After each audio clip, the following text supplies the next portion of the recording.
नमस्कार, आप देख रहे हैं टीवी 9 और आपके साथ मैं हूं मनीष। आज हम बात करने जा रहे हैं एड्स पे कमीशन को लेकर। दरअसल एड्स पे कमीशन को लेकर एक बड़ा अपडेट आया है, जो पहले मैं आपको बता दूं। एक कोटक की रिपोर्ट आई है जिसमें कहा गया है कि एड्स पे कमीशन जो मिलने वाला था उसमें कुछ कटौती हो सकती है। तो आखिर क्या मामला है पूरा, कैसे झटका लगेगा, कैसे सरकार कर्मचारियों को झटका लग सकता है, इन तमाम मुद्दों पर बातचीत करने के लिए हमारे साथ गेस्ट जुड़े हैं, जो कि अश्विनी राणा जी हैं। ये फाउंडर हैं वॉइस ऑफ बैंकिंग के। सर, टीवी 9 पर आपका बहुत बहुत स्वागत है। नमस्कार नमस्कार जी। जी। सर, ये जो एड्स पे कमीशन पे जो अपडेट आया है, जरा इसके बारे में बताएंगे क्या है और कैसे मतलब कर्मचारियों के लिए झटका साबित हो सकता है। देखिए क्या है, जब तक पे कमीशन डिक्लेयर नहीं होता, जी पे कमीशन की वास्तव में रिकमेंडेशन नहीं आती, जी इस तरह के कयास लगते रहेंगे, रिपोर्ट आती रहेंगी। क्या है जी कि इस तरह के जो इंस्टीट्यूशंस हैं या जो जी डिस्कशन करने वाले या उस पर रिसर्च करने वाले लोग कुछ ना कुछ करते रहेंगे। जी अब उसके आधार पर हम कुछ अगर फैसला कर लें, वो मुझे लगता नहीं है कि उचित है। कि सबकी अपनी अपनी सोच हो सकती है जी कि भाई वो सोचते होंगे कि कितना बर्डन सरकार के ऊपर होगा, या हो सकता है उन्होंने कहीं जी किसी से बात की होगी। लेकिन असल में जब तक हम्म, ये रिपोर्ट का कोई औचित्य नहीं है, कि जब तक आप सरकार पे कमीशन डिक्लेयर ना करे और पे कमीशन लोगों को सुन ना ले, और उसके बाद वो अपनी रिकमेंडेशन सरकार को ना दे। जी जब डिस्कशन शुरू हो जाएगा पे कमीशन डिक्लेयर होने के बाद, अनाउंस होने के बाद, उस समय कुछ क्यास आप लगा सकते हैं कि भाई पे कमीशन के सदस्य जो हैं, जो अलग अलग ऑर्गेनाइजेशन के साथ, लेबर ऑर्गेनाइजेशन के साथ जी जब डिस्कशन करते हैं, तो उस समय उनके मन में क्या है। जी लेकिन अभी इस प्रकार से कुछ कह पाना, मुझे लगता है कि शायद कर्मचारियों के ऊपर एक ज्यादती होगी, कि जी कर्मचारी सोचेंगे कि क्या होगा। जी। सर, बात जाति की तो नहीं होनी चाहिए क्योंकि अभी तक कुछ हुआ नहीं है, लेकिन जब रिपोर्ट आती है किसी भी चीज़ को लेके, चाहे किसी भी टॉपिक पे हो, तो चर्चा का विषय बन जाता है। और चूंकि एड्स पे कमीशन लगातार चर्चा में रहा है और कोटक इंस्टीट्यूशनल जो रिपोर्ट भेजी है, मतलब जिन्होंने रिपोर्ट तैयार की है, तो उन्होंने भी कुछ फैक्टर्स को ध्यान में रखा होगा। और सबसे बड़ी बात इसमें फिटमेंट फैक्टर को लेके है। तो वो बताया गया है इस रिपोर्ट में कि सेवेंथ पे कमीशन की तुलना में कम रहेगा एट्थ पे कमीशन में, जिसके कारण इसको झटका माना जा रहा है फिलहाल। तो सर, ये फिटमेंट फैक्टर कैसे आधारित होता है? क्या कि फिटमेंट फैक्टर जैसे इन्होंने कहा है कि 1.8 होगा, पिछली जी बार 2.57 था। जी यानी 18,000 आपकी अभी बेसिक है, जी तो 1.8 होता है, तो 1.8% की वृद्धि जो है जी आपकी सैलरी में होगी। जी अब इसके हिसाब से वो इस प्रकार से बता रहे हैं, तो लगभग 32,000 उनका कहना है। हम्म, लेकिन आप अगर देखेंगे कि अभी 18,000 का बेसिक, शुरू के बेसिक की हम बात कर रहे हैं, बाद में भी वैसे ही हम कैलकुलेट कर सकते हैं। जी उसके ऊपर आज 55% डीए है, तो जी ये आगे जा सककर जो है, ये और जो है, जब तक पे कमीशन का रिकमेंडेशन नहीं होती, वो सारा डीए मर्ज नहीं होता, हो सकता है कि 60% पे चला जाए। जी तो अब आज की डेट में वो 55 है, तो 9,900 रुपये डीए उसके ऊपर हो गया, 27,700 हो गए। जी अब 27,700 तो उसको आज मिल रहे हैं। जी और जब ये इस रिकमेंडेशन या इस रिपोर्ट के अनुसार हम्म, उसको 32,000 होंगे, तो जी उसको जो है 5,000 का भी जंप जंप जो है, वो मिलेगा। इंक्रीज नहीं दिख रहा। तो वो बिल्कुल उनकी रिपोर्ट के अनुसार अगर ऐसा होता है, तो जी कर्मचारियों के लिए निश्चित रूप से झटका है, उसमें दो राय नहीं। जी। सर, इसमें एक बात और कही गई है कि जो बढ़ोतरी सैलरी में हो सकती है वो केवल 13% हो सकती है, जबकि मतलब पिछले सेवन्थ पे कमीशन की बात करें तो ये आंकड़ा 14% के ऊपर था, इसलिए ऐसा माना जा रहा है। तो सर, ये कैसे हो सकता है? मतलब क्या सेवन्थ पे कमीशन के बाद जो नया कमीशन बनेगा वो कम करेगा या ज़्यादा करता है? मतलब इसका मापने का तरीका क्या होता है? नहीं, देखिए क्या है, जैसे पिछली बार 2.57 जी था, तो जो उस समय बेसिक थी उसका 2.5 गुना जो है, जी जो सैलरी उसकी बढ़ गई। अब जैसे ही मैंने बताया कि 18,000 और 9,927,700 रुपये है। हम्म, और अगर ये, मैं कहता हूँ चलो 2% होता है, ठीक ठीक। अगर दो उसका जो फैक्टर हम्म होता है, तो हम्म 36,000 उसकी बनती है। लेकिन अगर आज 2% उसको भी होता है तो। 27,700, हाँ, जी 27,700 मिल रही है, मान लो। जी तो जी 27,700 और 36,000, तो आप ये मान लीजिए कि भाई कितना उसके अंदर फर्क है। तो जी जितना आया वो उसका इंक्रीज है, उतना ही प्रतिशत उसकी उसको वैल्यू आप होगी। उसमें कन्वर्ट कर सकते हैं परसेंटेज में, कि ये मेरी सैलरी इतनी थी, इतना मेरा बढ़ गया। जी।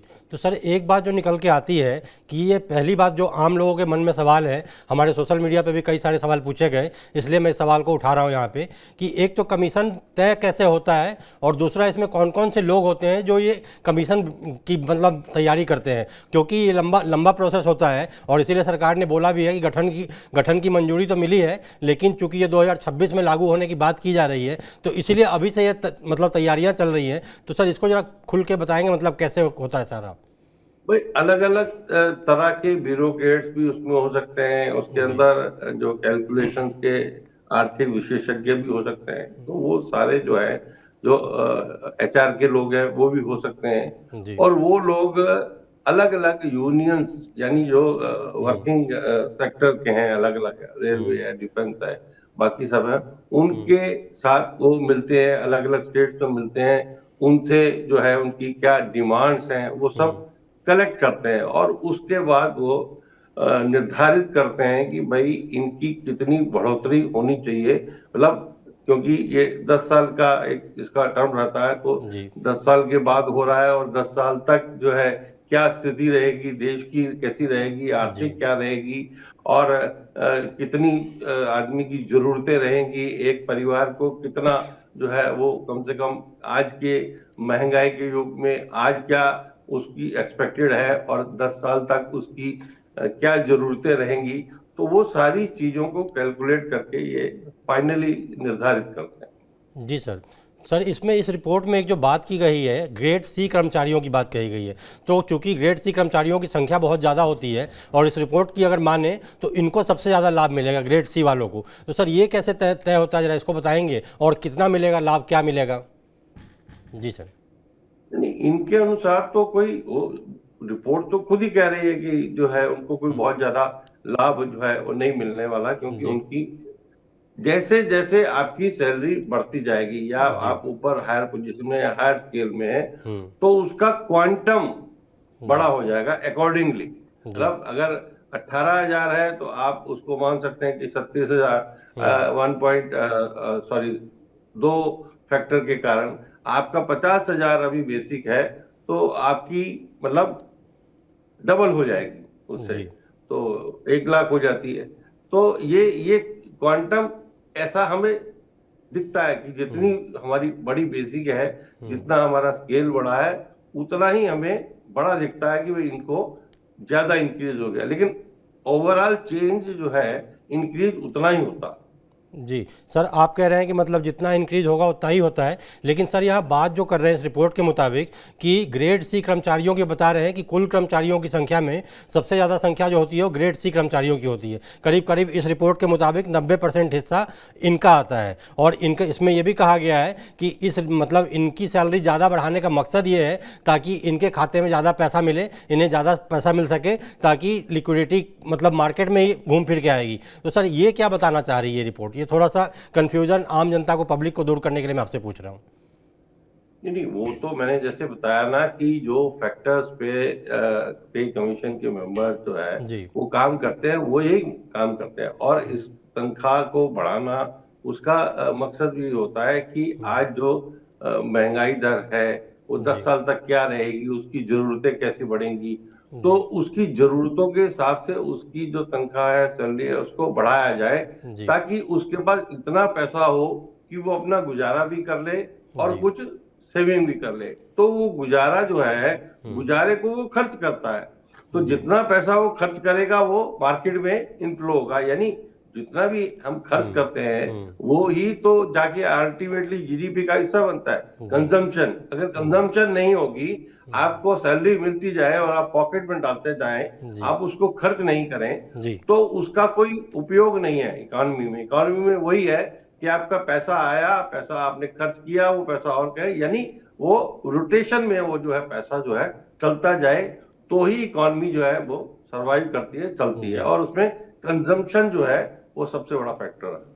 जी सर, ये फैक्टर तो काम करता ही है, और सरकार की मतलब मजबूरी कह लीजिए या सरकार का कुछ भी कह लीजिए, क्योंकि सरकार ध्यान तो देगी ही, क्योंकि ग्रेड सी कर्मचारियों की संख्या जो है बहुत भारी तादाद में है, और उनकी सैलरी अपेक्षाकृत कम होती है बड़े बड़े सैलरी वालों की तुलना में, तो सरकार का फोकस रहेगा। लेकिन इससे पहले एक बात उठती है सर कि ये पे कमीशन की जब अभी गठनी हुई है तो इतने सारे, क्योंकि ये कोटक की रिपोर्ट इकलौती नहीं है, इससे पहले भी 3-4 दिन पहले एक रिपोर्ट आई थी, उसमें भी कुछ ऐसा ही जिक्र किया गया था। तो मेरा सर सवाल है कि ये रिपोर्ट बनता कैसे और लोग पहले से अनुमान कैसे लगाते हैं, ये कैसे हो सकता है? देखिए क्या है कि भाई वो पिछली क्या इंक्रीज हुई थी, जी आज सरकार की क्या स्थिति है, सरकार कितना देने के पक्ष में है, जी ये सारी चीजों को जो है कंसीडर करके कि आज मार्केट में कितना सरकार जो है पैसा उसको खर्च कर सकती है, इन दोनों को कंपैरिजन करके जो है ये सब जो रिसर्च करने वाले लोग हैं, जी एनालिस्ट हैं, जो वो इन रिपोर्ट्स को बनाते हैं। मैंने पहले भी आपको शायद एक बार बताया था जी कि ये सैलरी नेचुरली बढ़ेगी, क्योंकि जी उसके हिसाब से ही पिछली बार जो बजट में इनकम टैक्स की जो लिमिट को बढ़ाया गया, जी उसका पर्पज भी ये था कि वो अगले साल से लागू होगा, जी और अगले साल ही ये जाकर जो है ये इफेक्टिव होगी। जी तो उसका पर्पज भी यही था इनकम टैक्स की लिमिट को बढ़ाने का, क्योंकि सैलरी बढ़ जाएगी, और सैलरी बढ़ेगी और पुराने दर से अगर वो टैक्स देंगे तो उनको तो हाथ में कुछ आएगा नहीं। जी तो इसीलिए वो लिमिट को बढ़ाया गया था, और अभी भी इनकम टैक्स का जो एक्ट है उसके अंदर उसका बिल भी पार्लियामेंट में आने वाला है, उसके ऊपर भी चर्चा हो रही है कि वो क्या स्वरूप लेगा।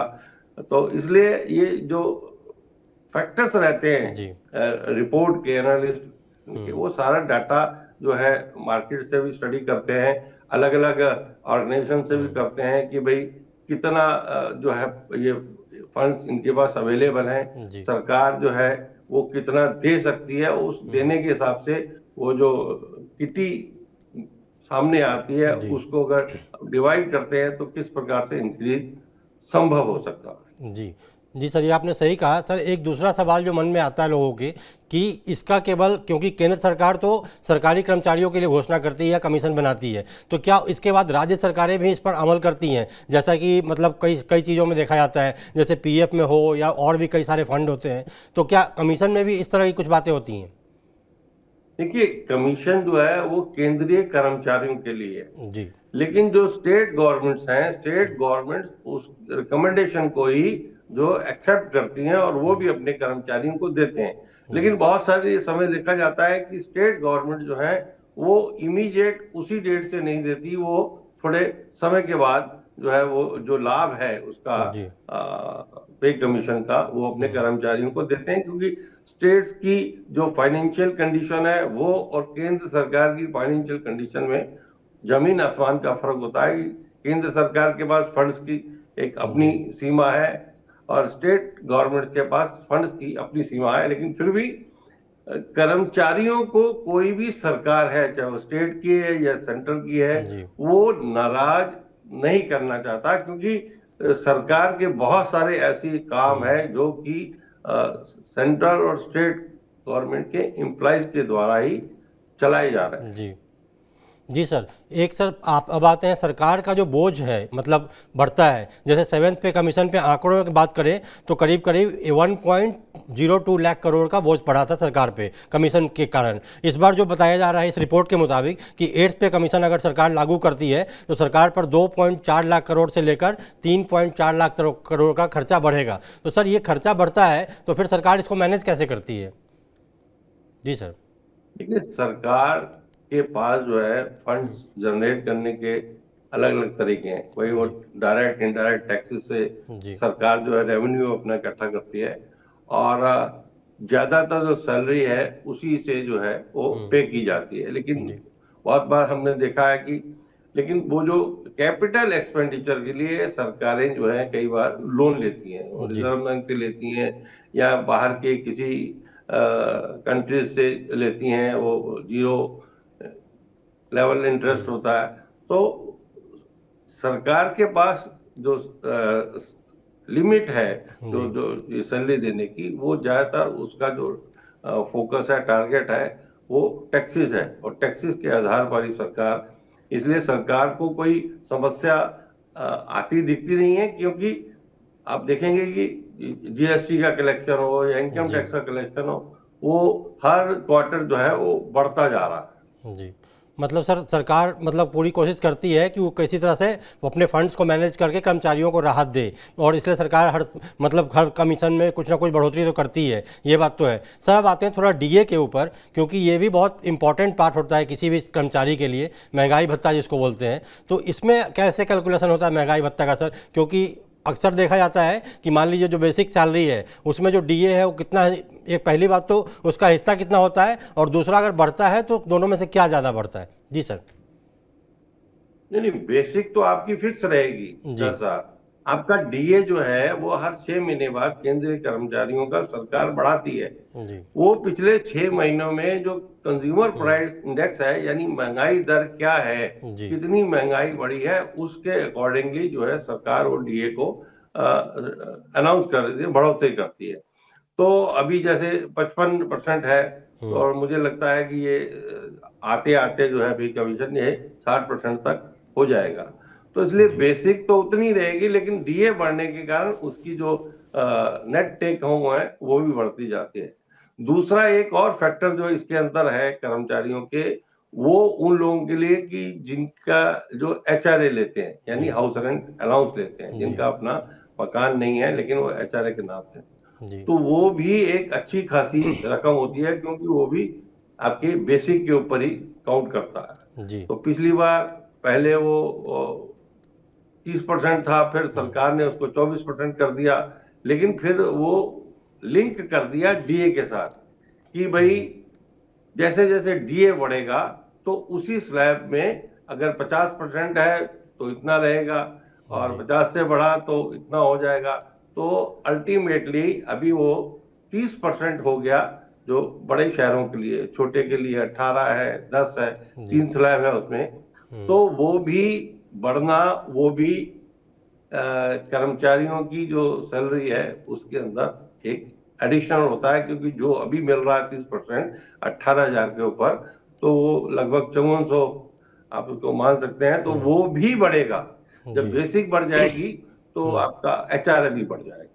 जी सर, इस रिपोर्ट की माने अगर, मतलब इस रिपोर्ट के मुताबिक हम चल रहे हैं, तो इस रिपोर्ट की बात कर रहे हैं, तो इस रिपोर्ट के मुताबिक कहा जा रहा है कि डीए बढ़ने का जो इम्पैक्ट होता है वो सैलरी पे दिखता है, वो तो खैर कॉमन सी बात है, लेकिन वो इस रिपोर्ट के मुताबिक कहना है कि डीए अगर बढ़ता है, डीए ज़्यादा बढ़ता है तो सरकार पे भार और ज़्यादा पड़ेगा। ये कैसे होता है? जी सर। नहीं, देखिए सरकार पे भार, भाई सरकार का पे बिल बढ़ेगा, जी सरकार को पे करना है, जी लेकिन आपने डीए को इंट्रोड्यूस इसलिए किया है कि वो डियरनेस अलाउंस है, महंगाई भत्ता। जी यानी जो अगर या तो सरकार महंगाई को कंट्रोल में कर ले, अगर महंगाई नहीं बढ़े तो आपका जी डीए नहीं बढ़ेगा, तो सरकार का पे बिल नहीं बढ़ेगा। तो ये सरकार का कंसर्न हो सकता है, सरकार उसके लिए ये कोशिश कर सकती है कि महंगाई को कंट्रोल में रखे, महंगाई ना बढ़े। लेकिन महंगाई बढ़ना बहुत बार रिजर्व बैंक या सरकार के हाथ में नहीं होता, तो महंगाई बढ़ती है। महंगाई बढ़ेगी तो आपको महंगाई भत्ते के रूप में ये देना ही पड़ेगा। एक बार ऐसे ही डिबेट में एक मैं चैनल पर था, तो एक पुराने जो फाइनेंस सेक्रेटरी थे उन्होंने कहा कि आपको हम डीए भी तो देते हैं। तो हमने कहा भाई डीए आप देते हैं, डीए कोई जो है वो आपकी मजबूरी है कि महंगाई बढ़ती है, आप महंगाई को रोक लीजिए, आप डीए मत दीजिए। तो डीए देना सरकार कोई उससे नहीं दे रही, वो कोई भीख नहीं है, जी वो उसके जो महंगाई बढ़ी है उसको कंपनसेट करने के लिए सरकार जी को देना पड़ता है। जी सर, ये आपने सही कहा कि डीए बढ़ना मतलब कोई मजबूरी नहीं है, ना ही कोई वो है कंपलसरी है, क्योंकि ये एक सैलरी का एक पैटर्न है। जब बेसिक है तो फिर डीए है, तो वो बढ़े ना बढ़े। लेकिन सबसे बड़ी बात जो यहाँ पे आ रही है, जी सर, जी आप पैटर्न बोलिए। के साथ साथ महंगाई को कंपनसेट करने के लिए वो जी फैक्टर है कि जी भाई महंगाई बढ़ेगी तो डीए बढ़ेगा, आप महंगाई रोक लो। जी आप कई बार देखेंगे, या कई बार ऐसी परिस्थिति आ जाती है कि जब आप देखेंगे कोरोना के अंदर 18 महीने जी डीए को फ्रीज कर दिया सरकार ने। हालांकि उस समय महंगाई नहीं बढ़ी थी, जी लेकिन वो डीए आज भी कर्मचारियों को मिला नहीं है। जी 18 महीने का डीए जो कोरोना पीरियड में था जी वो फिक्स हो गया था। उसको बढ़ाया नहीं 18 महीने तक। जी। हालांकि वो महंगाई के हिसाब से वो बड़ा था, लेकिन वो दिया नहीं। तो ऐसी जब कभी परिस्थिति आती है कि सरकार के ऊपर फाइनेंशियल कोई संकट है या युद्ध का संकट है या कुछ भी है, तो उस जी। समय वो डीए को फ्रीज कर सकती है और सरकार की उसके अंदर उसके पास पावर है। जी। जी, उम्मीद की जाती है कि उम्मीद की जा रही है, मतलब ऐसी उम्मीद है कि जल्दी से जल्दी 8th पे कमीशन लागू हो और डीए जो आप कह रहे हैं कोरोना से नहीं मिला है तो वो भी कर्मचारियों को एरियर के साथ मिले। हमारी कोशिश तो यही रहती है कि मतलब कोई भी चीज़ हो तो उसको पब्लिक तक लाना। अब चूंकि ये रिपोर्ट आई तो हमने सोचा एक्सपर्ट के जरिए इस रिपोर्ट को समझाया जाए ताकि आम जनता आसानी से इसको समझ पाए और कोई पैनिक ना फैलाए। तो सर, TV9 को समय देने के लिए बहुत बहुत धन्यवाद। नमस्कार। चिंता मत कीजिए, कर्मचारियों को अच्छा मिलेगा, सरकार कर्मचारियों को देगी, जस्टिफाइड उनकी जो डिमांड है वो पूरी करेगी। जी, बहुत बहुत धन्यवाद सर।